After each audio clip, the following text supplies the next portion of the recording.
Hello, I'm John Grom, and welcome to our 149th Right and Left Discussion Forum. We hold our televised discussions twice monthly to demonstrate the value of civil, productive, open-minded political dialogue. Today, our panel will discuss the proposed citizenship question on the 2020 census. For the first time since 1950, the Census Bureau is planning to ask every resident of the United States if they are a citizen. This plan is challenged by a lawsuit that contends that the question may be threatening to immigrants, causing them to avoid answering any questions at all, leading to underrepresentation by the federal government. Today's panel, beginning on my left, is Dr. Ronald Chamberlin, retired senior research chemist. On his left is Bryan Laubaugh, president of R&B Financial Services. On his left is Patty Haskins, member of the Wadsworth City Council. And on her left is Joe Gaines, member of the faculty at the University of Akron and recent winner of the Walter Cronkite Lookalike Contest.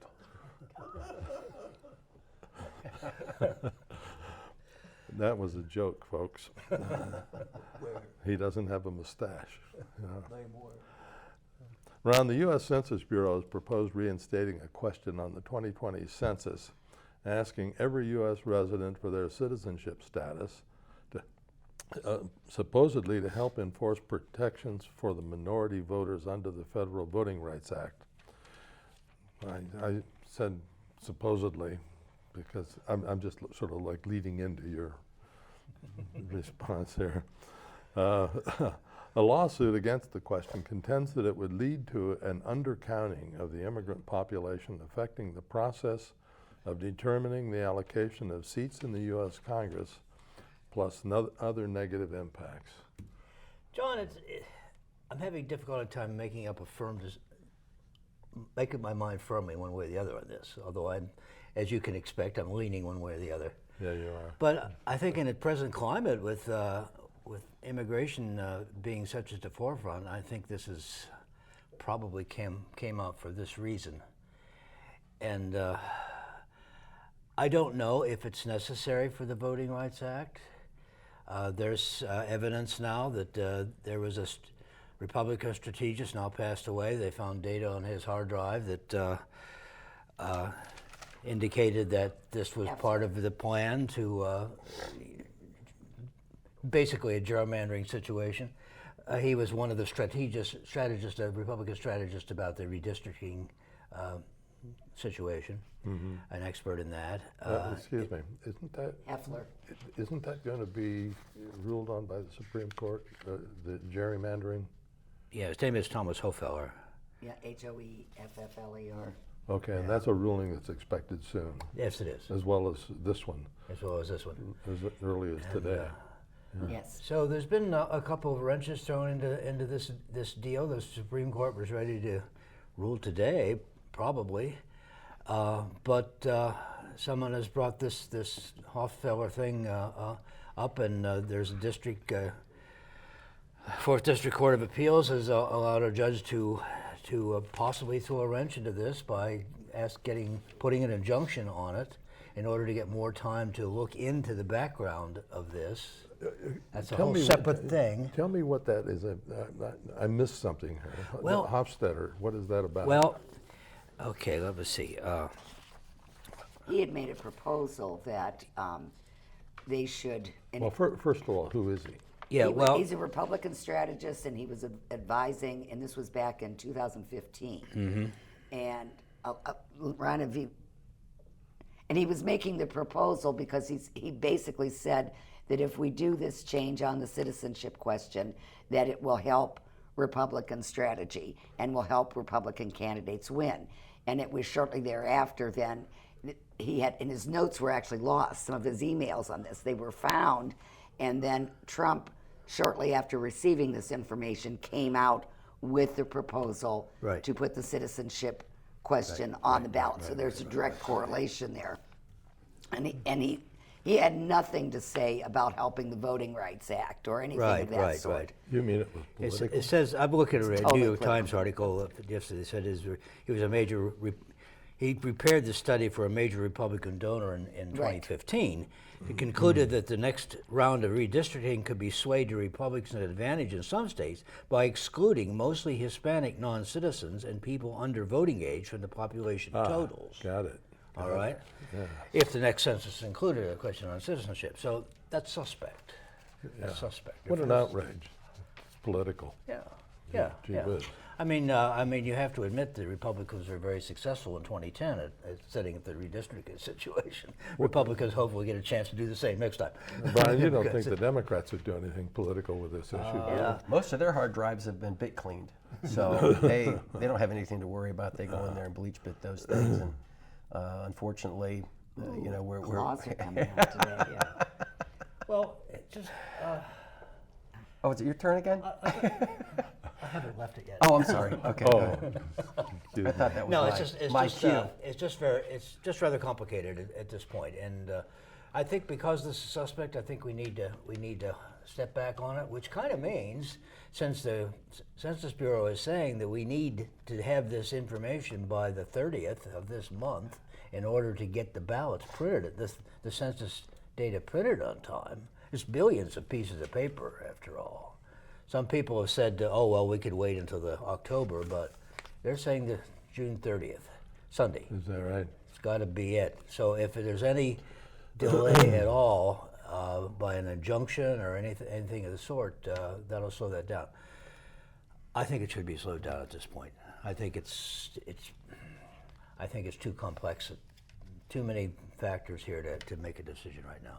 No. Is anybody going to talk about the American Community Survey? Yes. Okay, then I will not mention it. Brian? I'm sort of right there with Ron on this. I think if we want to ensure quality and good voting and all that kind of stuff, we got to sort of step back here and ask some of the questions that need to be asked as far as what's the purpose of it. I did bring a copy of a census. It's the 1930 census, where my grandfather in Akron, having done a lot of family history work and genealogy over the years, censuses are very, very important to that process. And you could say, if we were in the same political environment, some of the questions that were asked on this census, your place of birth. Someone could argue, well, why do you need to know where I was born? Because if I tell you that I was born in England, maybe that might, say that I'm not here legally. Or if I say that I was born in Ireland, there was some fair amount of discrimination going on for the folks for the Irish. And you could make you could jump and say, well, if he's from Ireland, he's Catholic. And there was some pretty serious stuff about the folks that were Catholic not that long ago. So you could look at a question and say that it's loaded, but we need to gather information, whether it's a citizenship or where you were born, or who your father was or where your father was born. Those all could be considered sort of leading and loading of a question so that someone could be discriminated against. But that never seemed to come up. Most of my relatives were, in this census, they were born in Pennsylvania or Ohio. There's a few people sprinkled in there that were born in England or Germany. But this is valuable information that we collect. I hope the Supreme Court makes a decision soon enough. I'm not sure. We've sort of mixed some of the issues.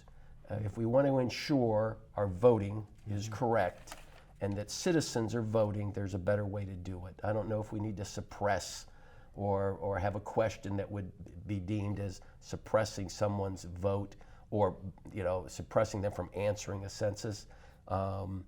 It's hard enough to get the information to begin with. Wasn't that?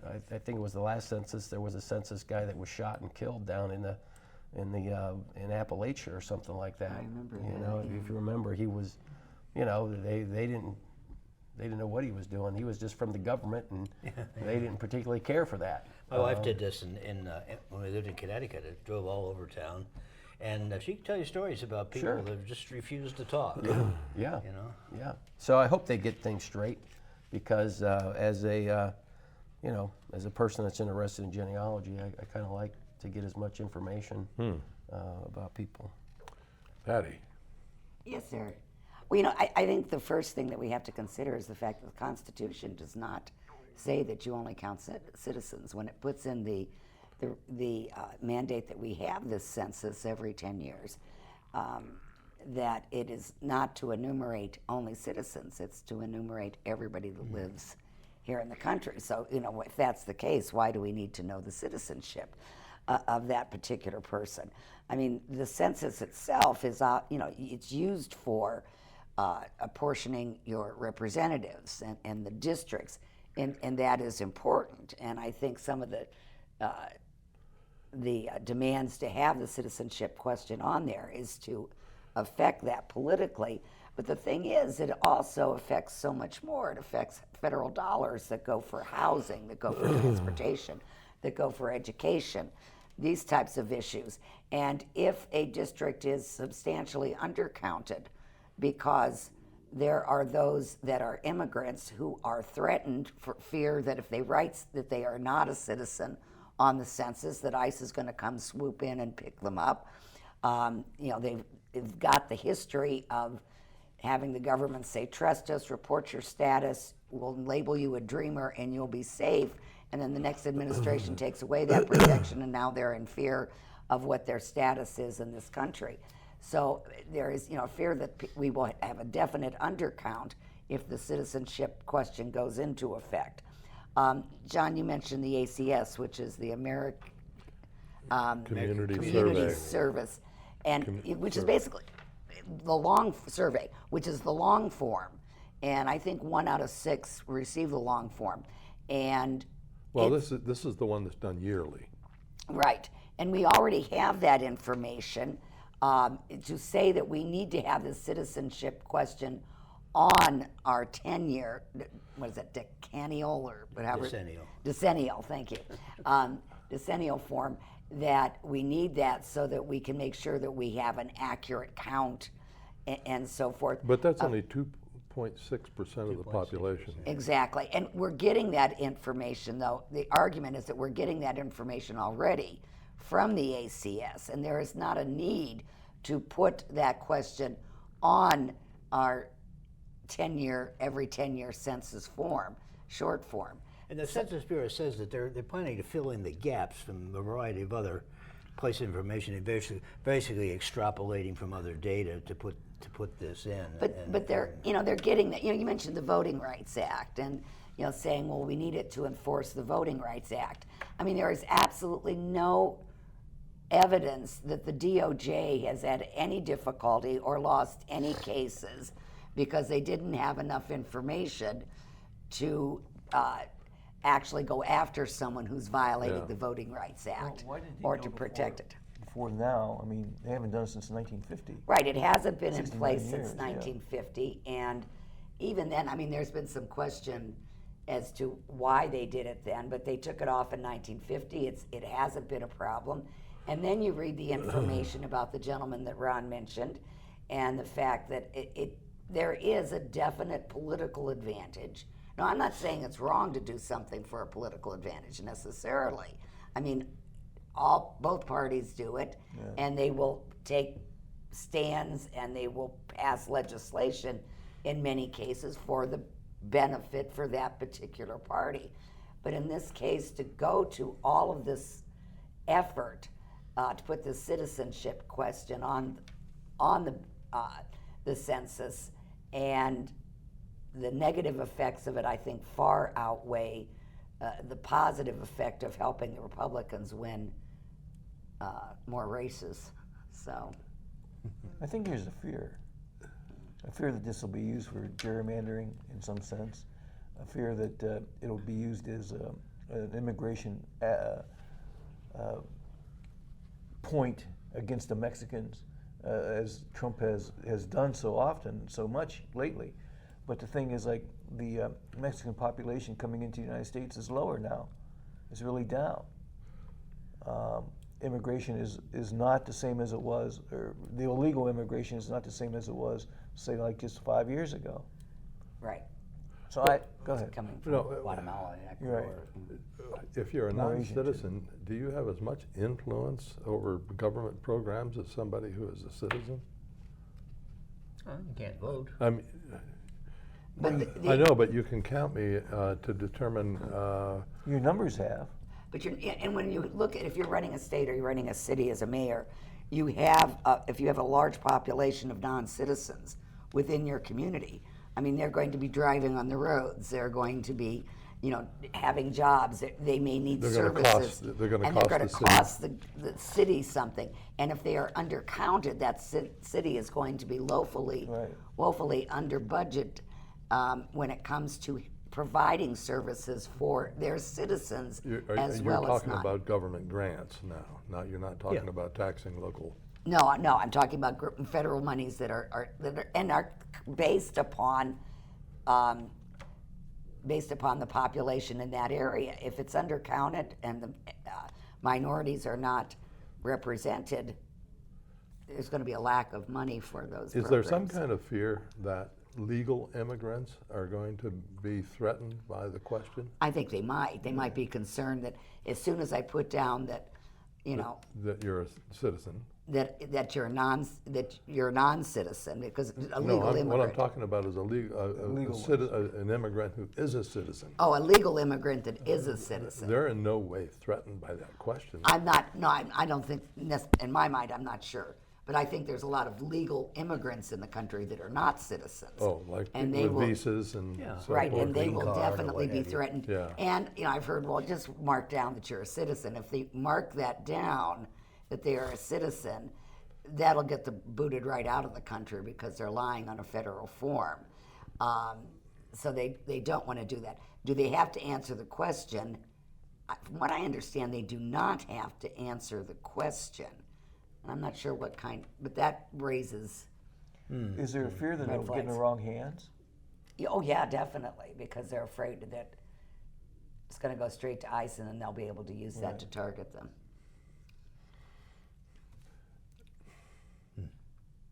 Joe, Yes. I don't know if you had more Well, comments. not than I really. can. This is an interesting question because I do come from an immigrant background. My mother's family, and in fact, actually, my grandmother was almost deported because of a problem that she had during World War II. But that was quickly changed. I don't know if it's our business to know if all this information, especially now. I fear, I guess, because I don't trust a lot of what's going on in administration. I feel that there's a lot of anti-immigration acts, a lot of acts towards immigration. You know what? I keep hearing people accusing Trump of being anti-immigrant. What evidence is there of that? Well, that's a good question. I guess the evidence would be what's happened about the wall, about the whole thing about the wall kids, is all the about children. illegal immigrants. I think when he describes immigrants when he had his campaign opening in 2015, he came out and he stated that the immigrants coming across from Mexico were rapists. No, he did not ever say that. No, he did not What ever did he say? that. He said that the Mexican government is sending us their worst, and among them are rapists and Well, that's just as murderers bad, and so isn't it? That's No, it's not the same as saying that all Mexicans No, are no. rapists. Of Oh course no! not. That's I'm the way sorry to get if it I to- said No, that no, all, but she he's didn't say saying. I didn't think I'd said that, but if I did, I'm Well, sorry. I understand you're a math major and not an English major, so I think it's an important distinction when you talk about Trump says that Mexicans are rapists and murderers and all. You know, He the has thing is- implied that Yeah. many are yeah. to the point of exaggeration, and I think that he does so to.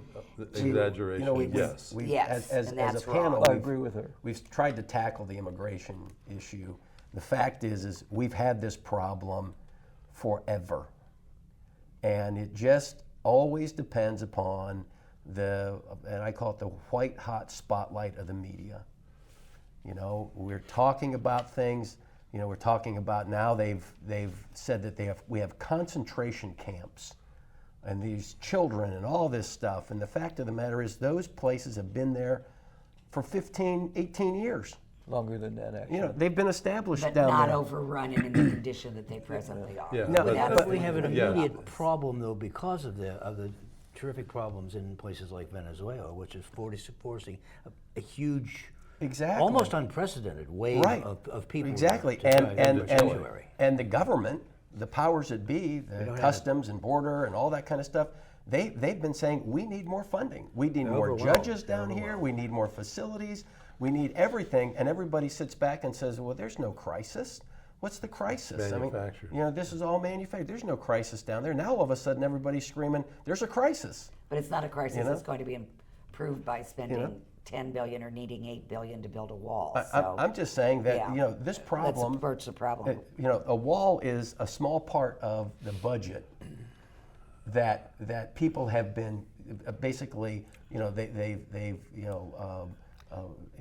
I don't know run that- that thing up the thing. And the fact of the matter is, throughout our southern border, over many, many years, depending upon whose video you pull, you can hear Bill Clinton, you can hear Hillary Clinton, you can hear George Bush, you can hear Barack Obama say the same thing. We have a problem with immigration. They've pulled video of Barack Obama. If you're sending your kids to the United States unaccompanied, we're going to send them back. Where was nobody ran him up the Well, flagpole. I or think anything like that. You know what I'm saying? So To let's make the just- comparison, though, I'm sorry, I keep hearing this comparison and I hear it on television. What Barack Obama did in the treatment of children, he did not forcefully remove children from their parents unless the only reason a child was placed in a detention center was if they came here alone, and they had to be, or if there was a case of abuse of that child.